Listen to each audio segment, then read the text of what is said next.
Hello everyone. Let's have a look at the asset variant settings. You find them in the settings menu and then assets. For every image we have multiple versions, multiple variants. That is the original version, that's what you have uploaded, and then every variant listed here. Let's add a new variant. Let's start with a name that's used inside the user interface. Something. Then we have the URL key that's used in the asset URL. Let's use example here. Then we have the width and the height. We can set one or two or none of these fields.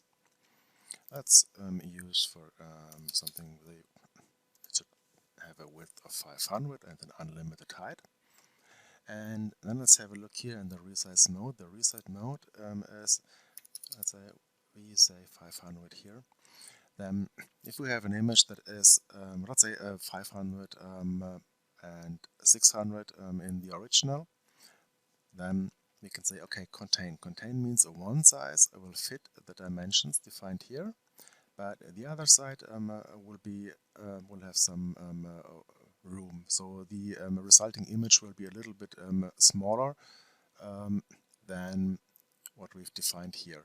On the other hand, we can say cover. That means the output image will have the dimensions 500 and height 500 for every image, but if the image is higher, then it will cut parts of the images and that will not be visible. So the typical setting here is contains. We can say here what's the file format. And we have one additional section here, it's called transformations. That means we can say, okay, we want to set a background color. Makes only sense if you have an image with transparency.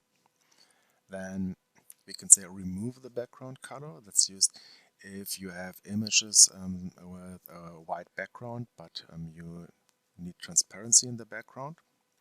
And we have optimized file size. That means we will send all images to an external service that will try to reduce the file size as much as possible, but with some tricks that are typically not visible to users. So that will increase your decrease or optimize your page loading speed. And for example, if you have PDF documents that have lots of images and you want smaller PDF, so that's one additional optimization step here. Let's save it. And let's have a look here to products. We open any product. Let's have a look on an asset. And now we see here in the URLs tab, we have the original URL. And we have one new URL for our image variant. And here we see the URL key again.